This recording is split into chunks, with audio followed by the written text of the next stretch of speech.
Je vous ai déjà montré comment peindre de la mousse pour lui donner un air écailleux ou métallique, mais je vous ai jamais montré comment je travaillais ce matériau avant la peinture. C'est pour ça qu'aujourd'hui je vais fabriquer avec vous cette pièce, qui est donc un outil que porte Brigitte d'Overwatch sur son skin mécanique, qui est accroché à son sac à dos. Le but de cette vidéo, ça va être donc de vous montrer comment je fabrique une pièce de cosplay, plutôt axée arme ou réplique que pièce d'armure, du gabarit, ici présent, jusqu'à la pièce finale. Aujourd'hui, comme vous pouvez le voir, on n'est pas dans ma chambre comme d'habitude, on est dans mon garage. Vous avez déjà vu quelques plans de vidéos ici, mais jamais une vidéo entièrement commentée, etc. dans cet endroit. C'est parce que, comme vous pouvez le voir, j'ai une lampe un peu particulière aujourd'hui. C'est une lampe que m'a envoyée BenQ pour que je la teste en conditions plus ou moins extrêmes, pour voir si elle est utile pour les maquettistes, les gens qui font du DIY, de la fabrication en général. Je ne l'ai quasiment pas utilisée pour le moment, donc ça va être le moment de voir vraiment ce qu'elle vaut. Je vous propose de commencer parce que c'est une petite pièce, mais il y a quand même du boulot. C'est parti! Voici donc le gabarit, je l'ai dessiné sur un logiciel qui s'appelle Adobe Illustrator, c'est un logiciel de dessin vectoriel. Je le mettrai en téléchargement gratuit dans la description si vous voulez fabriquer cette pièce pour commencer la fabrication ou juste pour vous entraîner. Voici donc une image de référence que j'ai imprimée pour l'avoir toujours avec moi pendant la fabrication, sans risquer de salir mon téléphone ou un éventuel ordinateur. Donc on peut voir qu'elle est constituée surtout de parties métalliques et aussi d'une partie bleue ici, et surtout de pièces cylindriques là. Donc pendant la planification, ce que j'ai fait, c'est que en fait, j'ai imprimé plusieurs fois déjà le gabarit. J'ai tracé un trait vraiment au centre de la pièce, puisque je vais mettre une tige à l'intérieur pour le renforcer. Le matériau que je vais utiliser pour fabriquer cette arme, c'est la mousse Eva, donc vous l'avez déjà vu dans mes vidéos. C'est un matériau qui est souple, mais super résistant, qui se travaille assez facilement, donc très bien pour les débutants. Pour faire donc les pièces cylindriques, on peut utiliser ceci, qui est donc un boudin de mousse. Ça se vend dans à peu près toutes les boutiques de cosplay maintenant en ligne. Sur le boudin, je vais reporter la longueur de chaque pièce, et ensuite, avec un cutter bien affûté, je vais pouvoir découper à la bonne longueur. Très important de découper bien à 90 degrés, sinon après on est embêté. Voilà. Pour la poignée, ça va être un petit peu moins évident, puisqu'on a des biseaux aux deux bases de la poignée. Donc on va profiter de ça pour faire en fait des sortes de capuchons de chaque côté de la poignée pour cacher le bord de la mousse, puisqu'on va coller de la mousse sur le boudin, donc ça va faire une jointure, et si on peut cacher ça, ben, ce serait pas mal. Donc ce qu'on va faire, c'est qu'on va découper le boudin de la longueur entre ces deux traits là. Donc là on visualise un petit peu mieux ce que je voulais dire. Parce que vous voyez, le boudin ne va pas jusqu'au bout, on va jusqu'au trait là et jusqu'à celui-ci. Maintenant on a les deux boudins, mais il faut mettre la tige au milieu. Donc ce qu'on va faire, c'est qu'on va découper bien au centre pour pouvoir ouvrir le boudin en deux. Et on va venir faire une toute petite cavité pile au centre pour pouvoir mettre la tige, et on va le refermer par-dessus avec de la colle.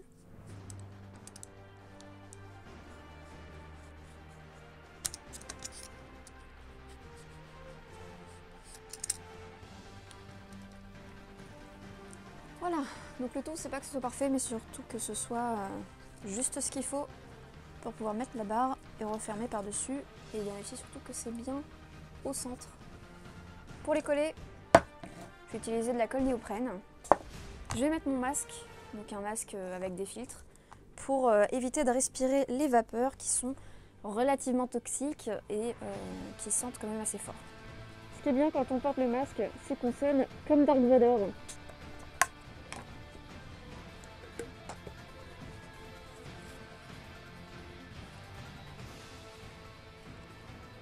Donc une fois la colle posée, on n'aura plus qu'à attendre quelques minutes pour tout refermer.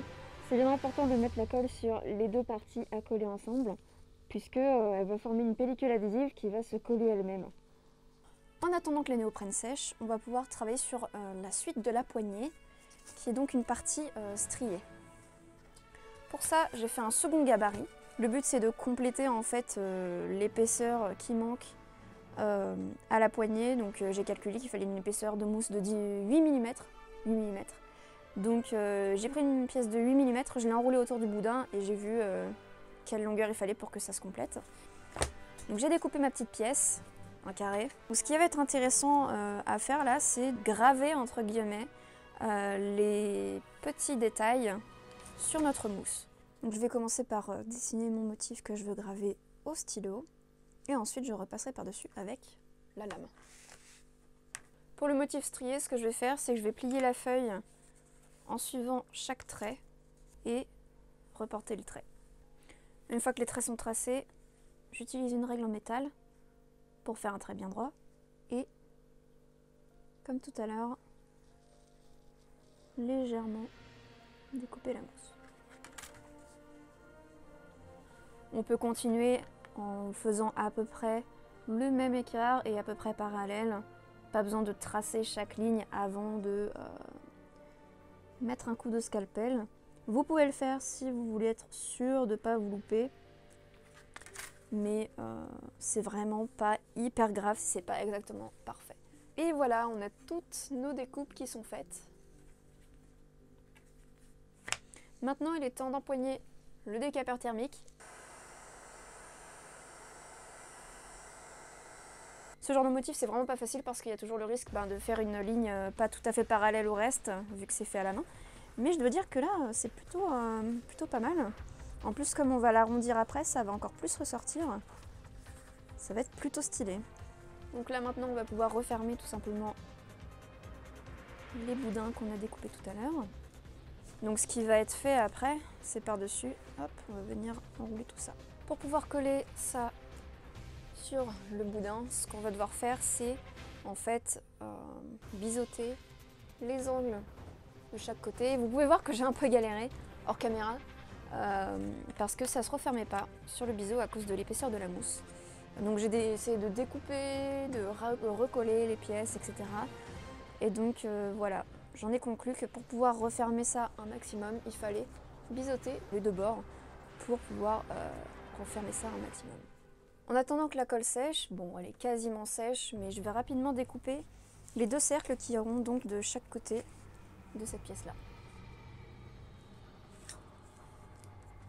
Voilà.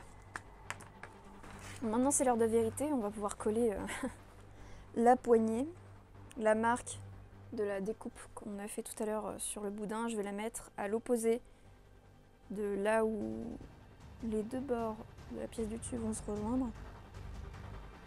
Et donc là, ça va être un petit peu du bricolage. Bon, je vais faire le premier côté.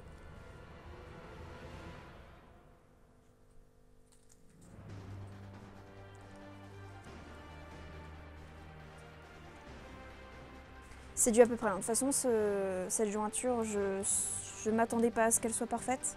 Donc je pense en fait poncer la jointure à cet endroit-là, avec donc une ponceuse comme celle-ci, avec un embout avec du papier abrasif.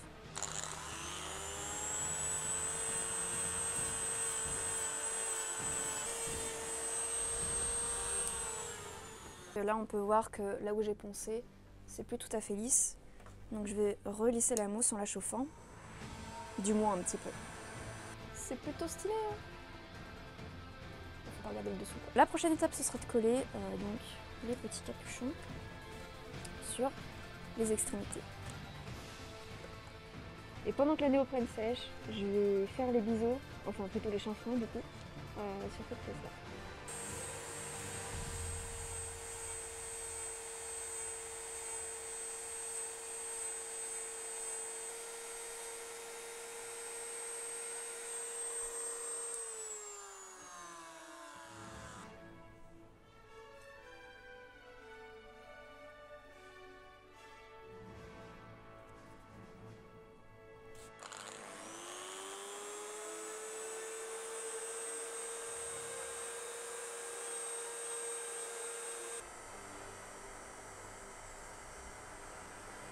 Ben voilà, on commence à avoir une base plutôt correcte pour notre outil.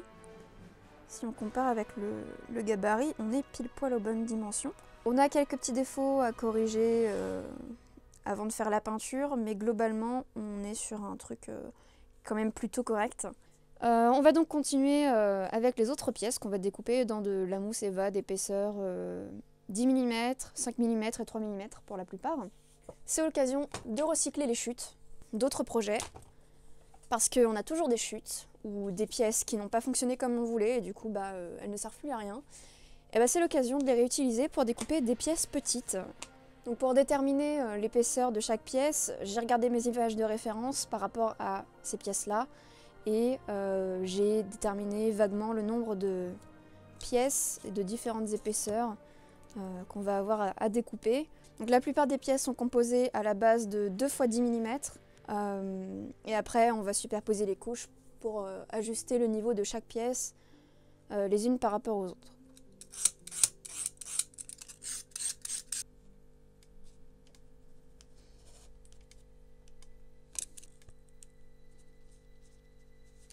Notamment pour cette pièce-là, on voit qu'il y a un tout petit bord ici. Donc j'ai pas découpé jusqu'à la ligne. Je vais corriger ça avec la ponceuse une fois que les pièces seront toutes superposées.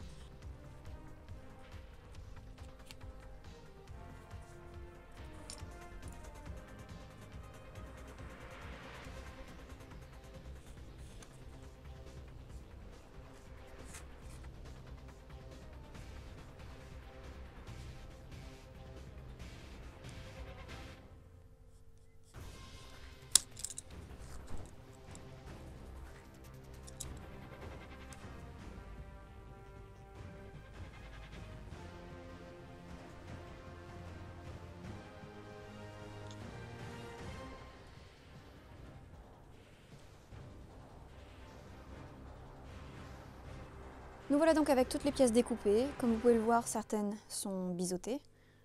Sur certaines, vous pouvez voir que j'ai découpé une petite cavité pour pouvoir les passer sur notre base en aluminium. Et donc maintenant, il ne reste plus qu'à recouvrir tout ça de colle néoprène pour pouvoir tout assembler.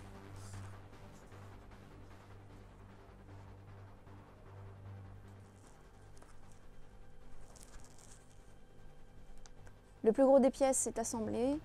La prochaine étape, ça va être donc de poncer les surfaces où il y a toutes les jointures et aussi notamment ici où j'ai laissé de la matière, comme vous pouvez le voir, il y a encore le trait du dessin. J'ai laissé de la matière pour pouvoir poncer les 2 pièces avec exactement le même angle.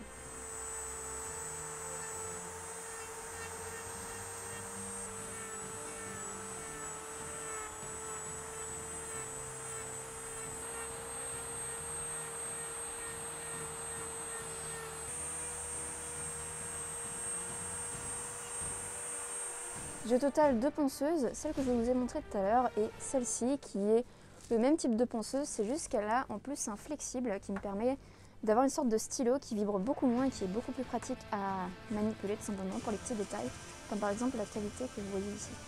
Beaucoup plus pratique pour aller poncer là-dedans.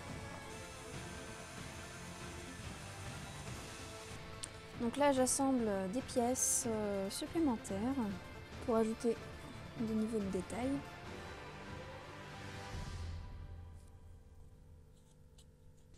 Je vais faire le trou dans cette pièce-ci.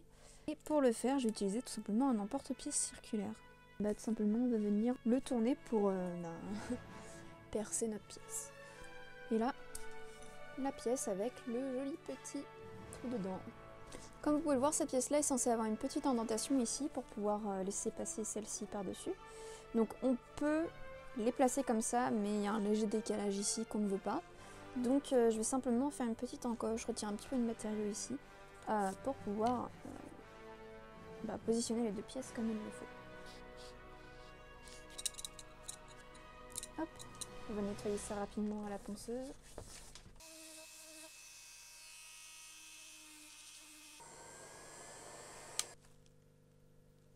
Donc là, je vais finir par poser de la foam clay, qui est donc une sorte de pâte à modeler. Je vais venir la poser dans tous les petits défauts qui sont ici, liés au collage.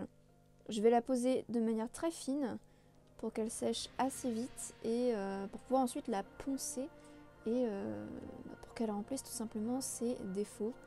Donc là, c'est bien important de venir l'affiner le plus possible pour qu'elle sèche plus vite, parce qu'en temps normal, si on fait une couche un peu épaisse, ça peut mettre plusieurs jours à sécher. Donc là, je vais essayer de la faire assez fine pour pouvoir la travailler dans moins longtemps.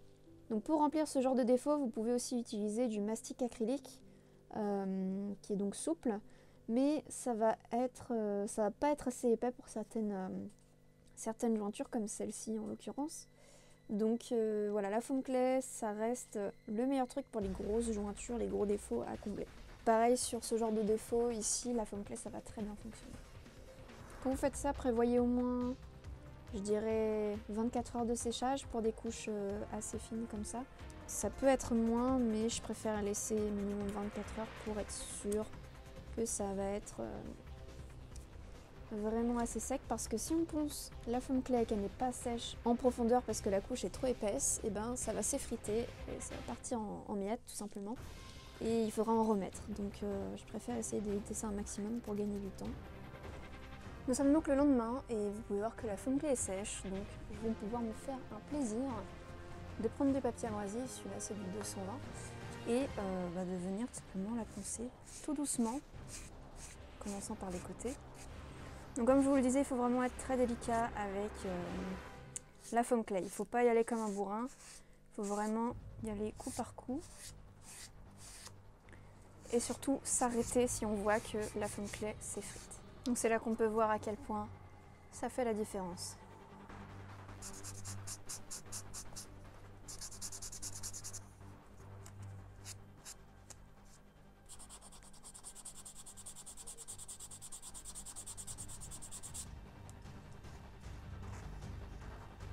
Maintenant je vais m'occuper des derniers détails qui sont donc les dents sur cette pièce. Comme je l'ai fait pour la poignée, je vais simplement dessiner les détails, d'abord avec un stylo, puis avec un scalpel, et chauffer la mousse pour faire apparaître les motifs.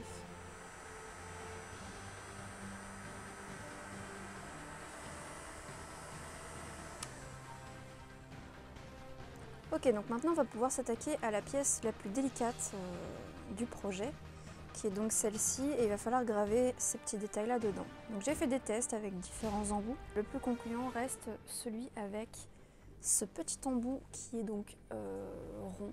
Donc je vais essayer avec celui-ci et c'est parti, on verra bien.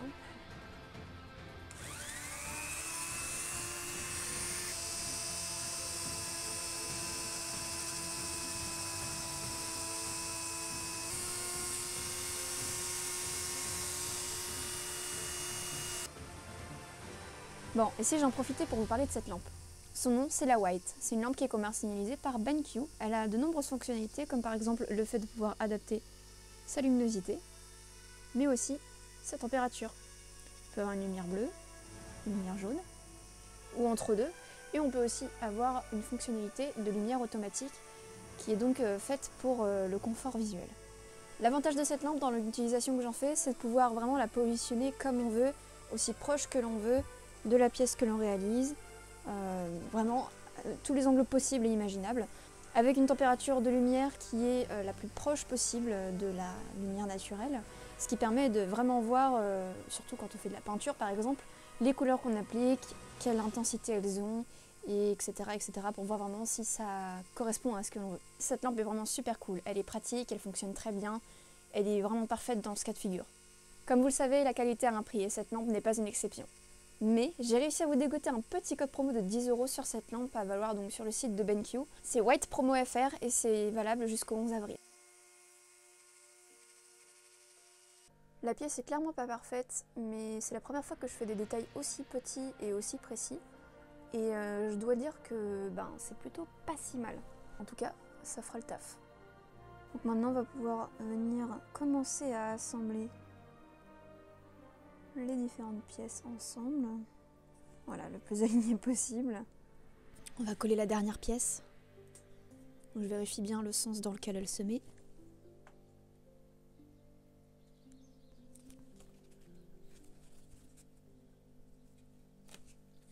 Tada!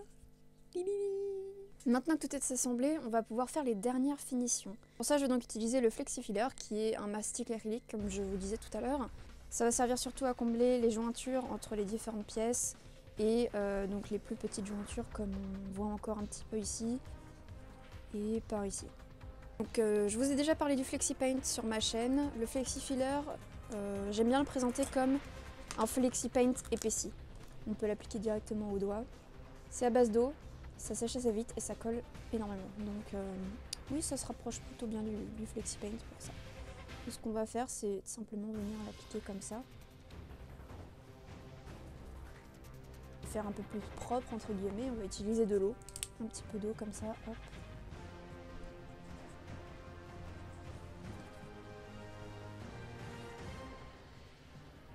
Une fois le flexifiler appliqué dans toutes les jointures et une fois qu'il est sec, on va pouvoir le poncer à la main comme la fontelette tout doucement. On a enfin terminé la construction de la pièce. Maintenant, il va falloir la peindre pour lui donner vie parce que pour l'instant c'est juste un morceau de mousse.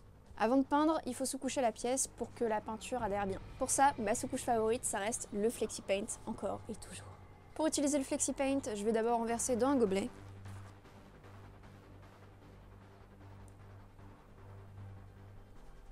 Et je vais le diluer avec 2 à 3 gouttes d'eau. C'est obligatoire de le diluer si on ne veut pas de traces de pinceau, mais il ne faut pas trop le diluer non plus, sinon ça ne va rien recouvrir. La couche sera très fine et même si on aura moins de traces de pinceau, voire quasiment aucune, si on dilue trop, ça va être chiant, ça va faire des couleurs partout et ça va être pas beau du tout. Donc je préfère faire attention vraiment à la quantité d'eau que je mets pour être sûr d'éviter ce genre de problème. Donc je mets mon pinceau dans l'eau. Comme ça je compte vraiment les gouttes parce que si on verse, il y a toujours le risque d'en mettre de trop.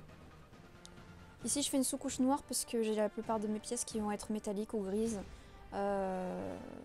Si j'avais dû la peindre vraiment avec beaucoup de couleurs, j'aurais préféré faire une sous-couche blanche.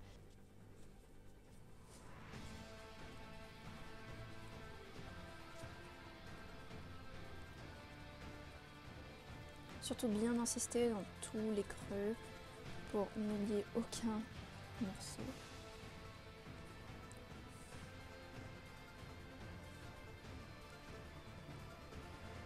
Quand on va venir faire la sous-couche au niveau du motif ici, il va falloir vraiment être très minutieux pour éviter de remplir le motif avec le Flexi Paint.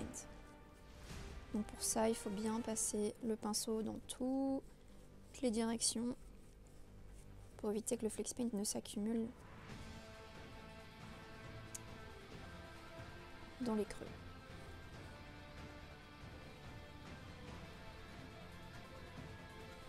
Donc là, comme je vais plus pouvoir le tenir en fait sans abîmer le Flexi Paint, je vais le laisser sécher et je ferai cette zone là plus tard.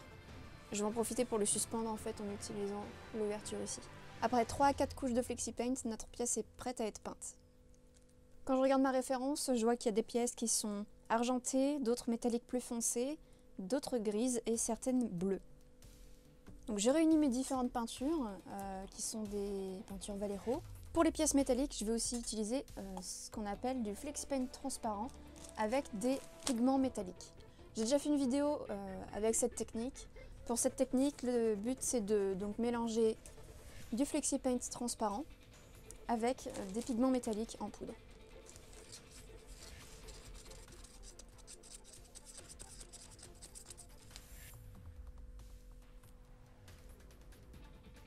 Si on dépasse un peu sur d'autres pièces, c'est pas très grave puisqu'on fera du masquage ensuite pour peindre les autres couleurs. Donc comme avec le Flexi Paint noir, on va essayer d'avoir une bonne couvrance sans avoir de pâté dans des coins. Vous voyez, ça va très vite à sécher comme on a une peinture qui est relativement bien diluée. Donc on peut superposer les couches assez vite. Dès qu'on voit que ça commence à s'opacifier, on peut mettre une seconde couche. Donc on va laisser sécher tout ça et je vais faire la même chose avec les parties métalliques plus claires et on se retrouvera pour faire les autres couleurs qui seront donc peintes à l'aérographe.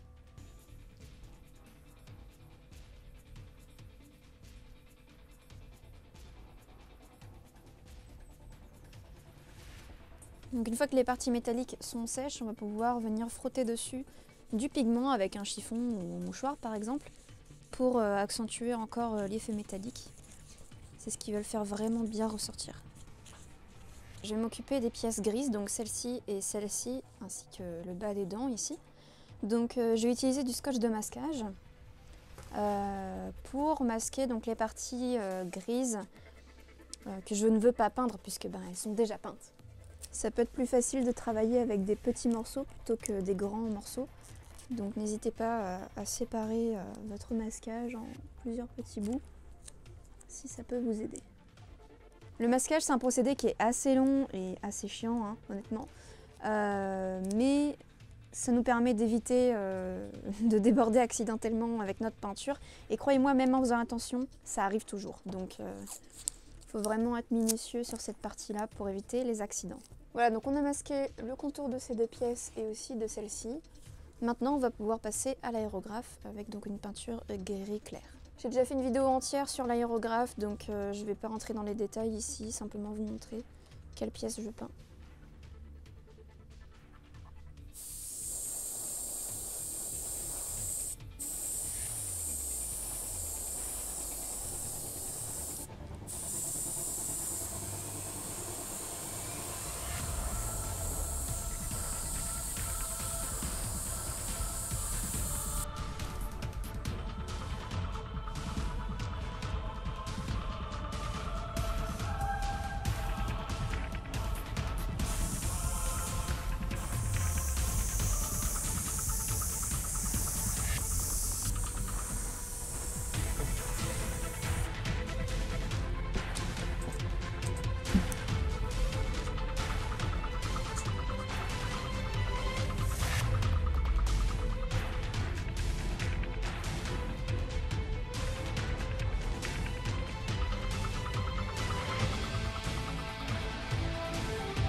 Bon bah voilà, c'est terminé.